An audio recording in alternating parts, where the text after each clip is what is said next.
Fire Emblem. Oh yes, Oh, Fire Emblem. yes. You know, that super niche tactical JRPG series that has like 8 characters in Smash that use swords. Yeah, that series. It's a series that I've followed since Awakening came out and loved ever since. Oh, wait. Shoot. Sorry, saying love and Fire Emblem in the same sentence is kind of a crime nowadays. Oh well. I've even managed to play a lot of the older entries and really enjoyed my time with those. But I'm not talking about those games. I'm here to talk about their mobile gacha game. Fire Emblem Heroes!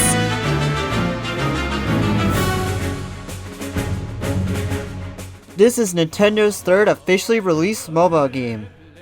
Yeah, their third. The games that released before this were Mario Run and Miitomo.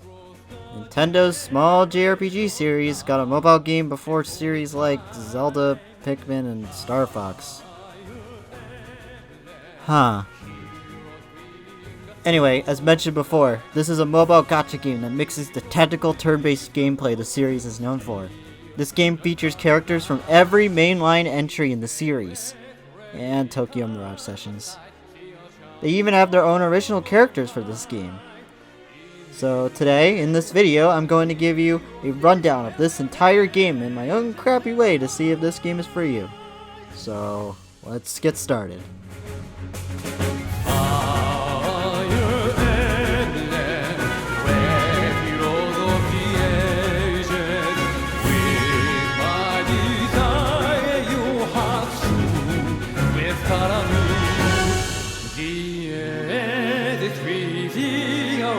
Take up my fight as I defeat to kingdoms, credit my faith with war, bring us peace forevermore.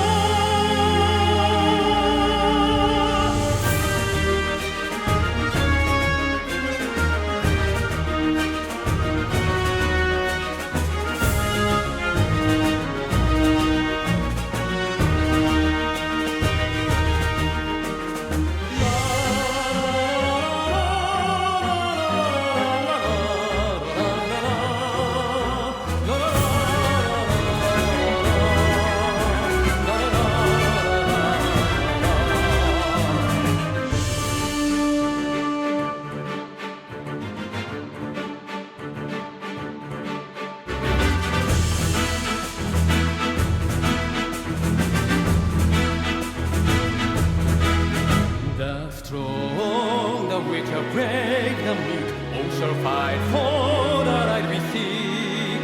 Hear my voice, let you hear my plea. Come to me, come set us free.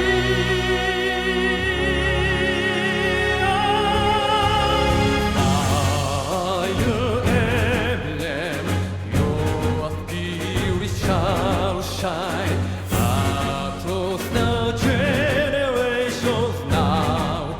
For a time, fire emblem, heroes big as folks like, journey from distant worlds to steal the coming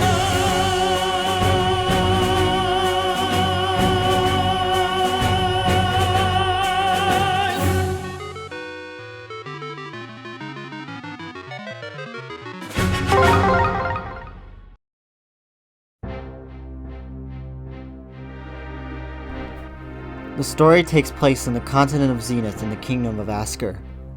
It starts with Anna, playing with a gun-like weapon called the Braid-Up-Like, and suddenly, you, the player, pops out of the gun! Or Kieran, but this game has score rankings and stuff, nobody's gonna name him that. Immediately you're thrown into battle against some Imperial soldiers. Well, you're not in the battle, you're watching from the sidelines and giving orders by using your tactical mind. You're also introduced to this game's 3 main characters. Alphonse, the blue-haired sword-wielding prince of Asker, who is honestly my favorite out of the 3. Sharina, princess of Asker and Alphonse's sister, who will always remind you that she's your #1 fan and will always love you, care for you, die for you, and just all around be your best friend. And there's Anna. They're all part of this faction called the Order of Heroes. This faction was formed by Askerian royalty in order to prevent the Emblem Empire from keeping control of these gates to other FE worlds. And Tokyo. You see, the people in the Kingdom of Asker can open these gates to other FE realms, while the people in the Kingdom of Emblem closes them. But for some reason, Emblem keeps leaving the gates open and attacking Asker. So now it's up to you, your new friends, and your entire bank account to summon heroes from your magical gun to stop Emblem and their maniacal princess and mysterious prince who may or may not be Alphonse and Sharina's long missing friend. Who knows?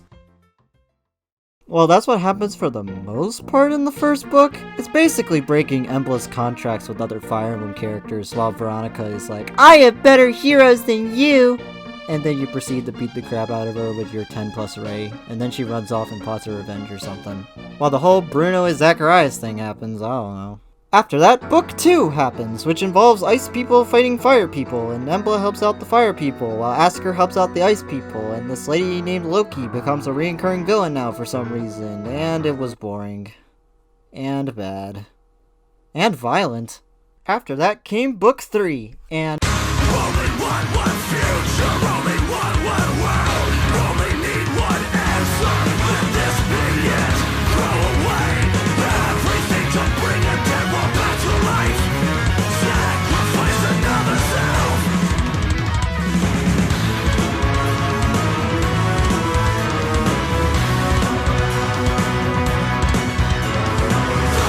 Throw it away, throw it all away. Throw it away, And now finally, the current ongoing book at the time of this video, Book 4, has whatever the heck is going on here. Fairies? Fairies. There are fairies in Fire Emblem. Tiandra's cute though. And that's basically the plot so far. I don't know what you expect out of a mobile Fire Emblem game, but... Anyway, on to the gameplay. This is the home menu, where you can talk to some of your characters, say hi to Lou, get your daily presents, get your rewards for beating challenges, say hi to your friends' characters, feel free to add me. Also, check notifications. Oh, it's Fire Emblem's 30th anniversary. Maybe I should have mentioned that at the start of the video. Whoops. Over here is where you can summon characters using orbs. You go on one of these banners, preferably banners with characters you want. Now spend 5 to 20 orbs summoning for the character you want. What? The character you want didn't appear? All you got were 3 and 4 stars? Well, the game's got you there! Yeah, remember that word I mentioned at the beginning of the video? Gacha, or gacha, is short for gachapon and gashapon. They're Japanese onomatopoeia for the sound of turning a crank on a toy vending machine and the sound of a toy capsule dropping out of said machine. Those toy machines work like this. There's a list of toys or figures in the machine. There are commons and rares. You put some money in the machine, turn the crank, and hope you get what you want. But if you don't get what you want, you can always try again, and again, and again. And then you finally get what you want! When all your money's gone. And then you realize there's something addicting about getting all these figures and PNGs.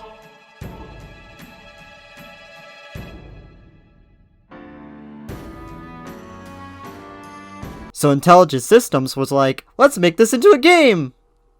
Well, they weren't the first ones to think of this. There's plenty of other gacha games before this one. Anyway, you got a 4% chance to pull a 5-star character. But even then, if you happen to pull a 5-star, you might not even be the focus unit of the banner, since the summon rate for 5-star banner units are the same rate as summoning for other 5-star units. And even then, the 5-star unit might not even be that good, due to either having bad stats, or they were power creep to hell since they arrived the first year the game came out, and even then, they might even have super bad IVs. So, oh well! Let's talk about the banners themselves. They can feature characters with certain skills, they can feature characters in upcoming events like voting gauntlets or Tempest Trials, and finally, the stars of the show, the shiny banners featuring brand new units. The first ones we got are banners featuring units from the main games. Ooh, shiny. Too bad 3 of them are 5-star locked and it's pretty obvious which one's going to be the demote. Next is the Legendary Mythic Hero banners. The Legendary banners feature the main characters of FE in new outfits. And they're freaking buff 80% of the time. Also, they're Mythic Heroes, where you can summon gods and goddesses to do your bidding. And Jello Girl. Also, the percentage of pulling these units are buffed to 8, which is a lie, because I can't freaking summon the best lord in the series! Go away, Canigus! Next is the seasonal banners. These banners feature characters in cool seasonal outfits and weapons that match the current holidays, like Halloween, Christmas, and Easter. These range from being cute, beautiful, horny, and make absolutely no freaking sense! They're also busted most of the times, and they usually come once a year, so get summoning. Oh, I almost forgot, there's a seasonal banner that's more important than all the others! Choose Your Legends! It's where you can vote for your favorite FE characters, and the 4 most popular get special outfits, and they're really strong too. It's really cool, but then you remember that you love one of the characters from the Japanese-only games, and the characters you love in the newer games are probably terrible combat-wise. So you know they aren't gonna get close to winning, but you still vote for them anyway. Oh.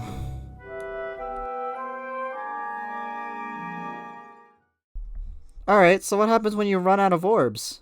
Well, just go to the store and buy them! With real money! Look, they're doing some special offers. Look, you can get the Goddess Naga and 72 orbs for over $70! Wow! But what if you're like me, and you play this game without spending money on it? You know, the worst way to play the game? Don't worry, you can spend hours grinding in places over here! You can do story maps over here. This is also where you can do paralog maps, which are side stories featuring those seasonal units. Chain Challenge, Squad Strike, and Blessed Gardens is where you can do a group of maps in a row. Well, if you're really desperate for orbs. Okay, I'm going to assume that you already know how Fire Emblem works, but if you don't... Stop the video right now, go grab your 3DS and a copy of Fire Emblem Awakening, and don't come back. The game has the rock, paper, scissors weapon triangle thing the series is known for, but instead it's mostly colors in this game? Like, red beats green, green beats blue, blue beats red, stuff like that. The grid-like maps are back, but most of them are pretty small. To balance this, the usual character movement has been toned down. Another notable fact is that mages and dagger units can't attack or counterattack units that are right in front of them. They have to attack from a distance, similar to archers. There's also these dual units that are also buff as heck, so be aware of those. They can use skills in like the middle of battle that can turn the tides, so be careful. Alright, let's get started. Now check out these cool animations!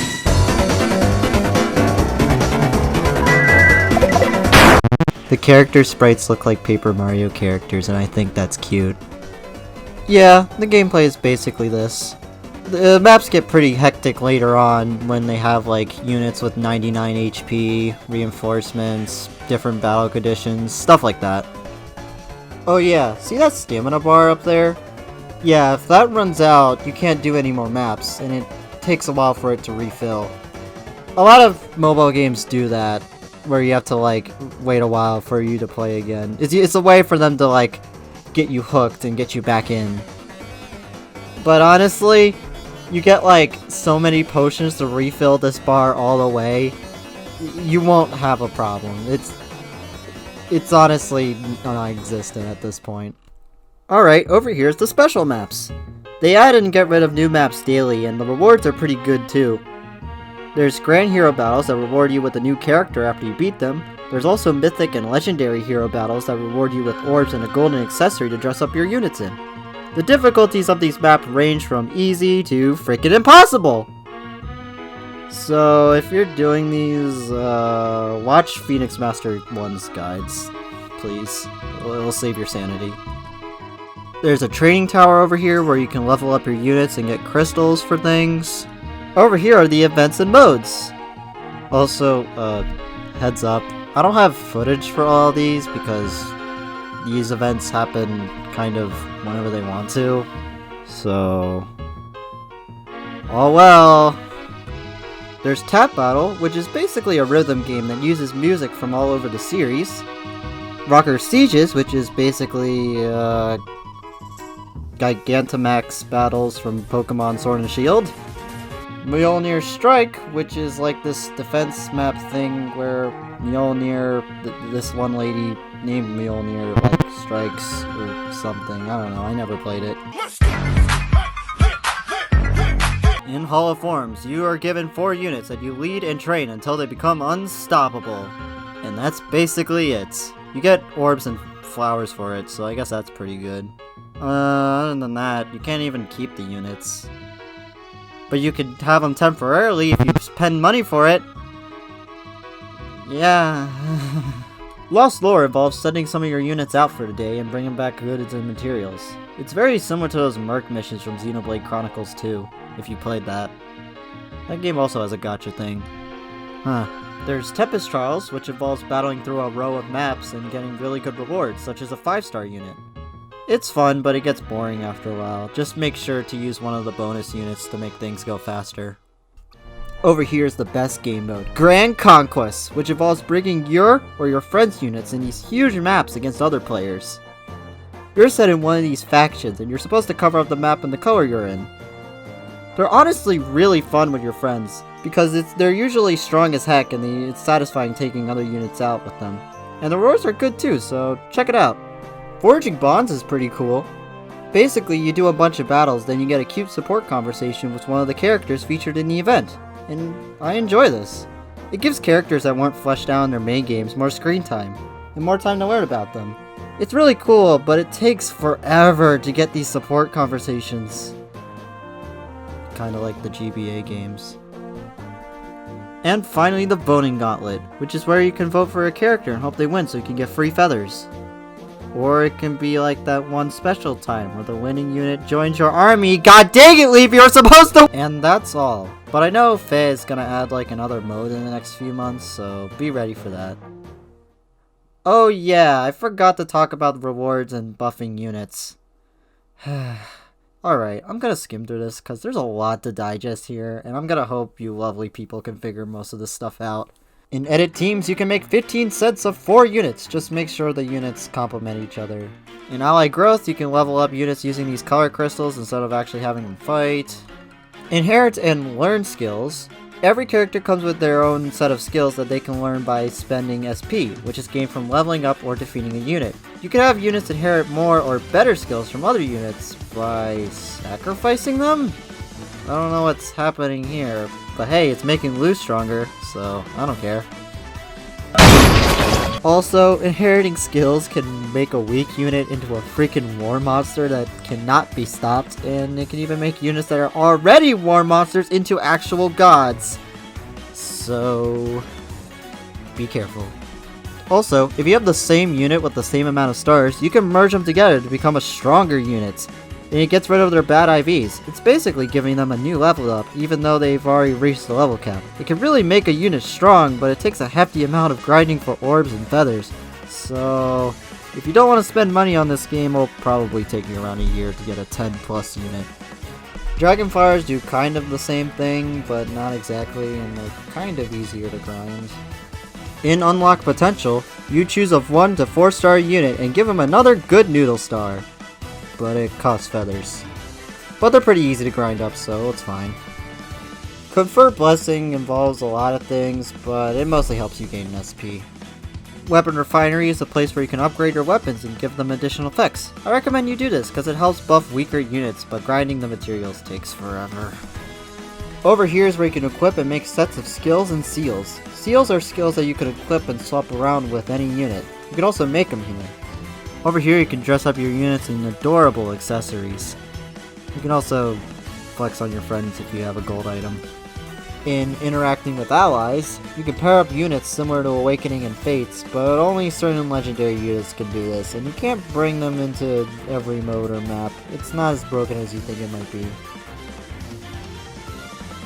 You can have units support each other to have your nonsensical ships become a reality. It gives them nice buffs if they're on the same team. Also, support your summoner with your favorite unit. It'll make him or her much stronger. There's also a Pokédex. You can edit teams for those extra modes.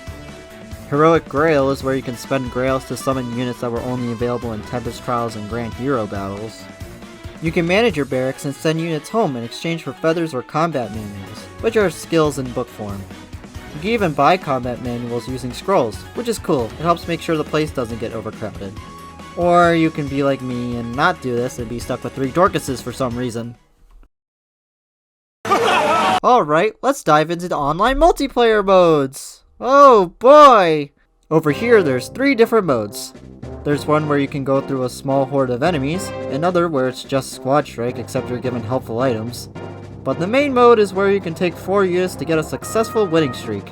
Here's me trying to do one right now. Let's see. Aww. And finally, there's Ether Raids, which is basically similar to Fire Emblem Fate's My Castle. You raid other people's domains and they raid yours. The best ones get raised to a higher tier. And I'm gonna be honest with you, I don't have fun with this mode. A lot of people use cheap tactics and there's a lot of BST boosting skills. And the mythic heroes like Jello Lady over here. It's not fun to me. I could just be being salty. Also, over here is the Aether Resort, which is honestly the cutest thing in the entire game. You can invite you and your friends' units to hang out in this little resort you built. You can have them dress up, cook, grow vegetables and flowers, sleep at the inn, sing, go to the hot springs, wield different weapons. Wait, Ray, don't touch that! It's so cute. I love this place. Okay, I know I've been purposely ignoring a huge blemish on this game. The last thing I'm gonna talk about is Fay Pass.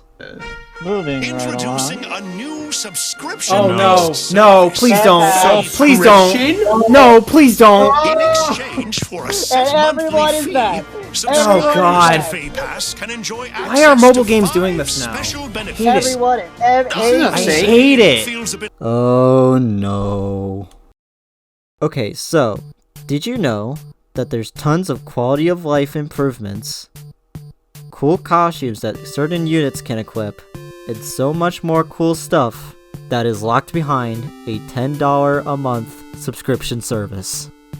$10 a month. In total, that's $120. You can buy so many better and cheaper things with that money. There's a whole Twitter account dedicated to things that you could buy that are cheaper than the Fay Pass. You know what also sucks about all this stuff I mentioned earlier? It's all free in other gachas. Even Dragalia Lost, another gacha game published by Nintendo. They have all this stuff for free. Even in the first month the Fay Pass came out, they shoved it all over your face, trying to get you to buy it. It's so stupid. It's just so greedy. And Intelligent Systems doesn't seem to be changing it anytime soon. The devs barely listen to their fans most of the time, and they appeal to the whales that already spend $200 a month on this game. They don't even do that much for anniversaries compared to other gachas. It's just so irritating how much they don't help most of their player base. It's so greedy! But Consuno, this game seems terrible. Why are you still playing this? Well, I play it for the characters. I'm a big fan of a lot of older Fire Emblems, and seeing characters like Lou, Ray, and the entire Jugdral cast in new art and voices is so cool. But they are just PNGs, I can easily get all this stuff online once it releases. Grand Conquest is still really fun, and Aether Resort is cute. I have fun leveling up my characters and making them into unstoppable beings. But overall, the bad kinda outweighs the good.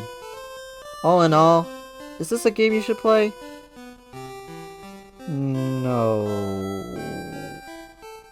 But if you're a huge Fire Emblem fan like me and many others, you should check it out and see if it's okay for you. If you want to play a gacha game, I guess I can recommend Dragalia Lost. It's published by Nintendo and made by Cygames, who I'm pretty sure also made Grand Blue. I've heard it's so much better. Honestly, if I were you, I would just avoid gachas entirely. I don't like getting angry. I hope this game gets better down the line, but it doesn't seem to be the case. But I like being optimistic. Well, I'm glad this game respects its lineage. I'm glad it doesn't overly rely on the 3DS games. Well, now anyway. Oh yeah, I also heard the modding scene for this game is pretty big too. Happy anniversary, Fire Emblem. You're the main reason I have so many friends today. And I still love you.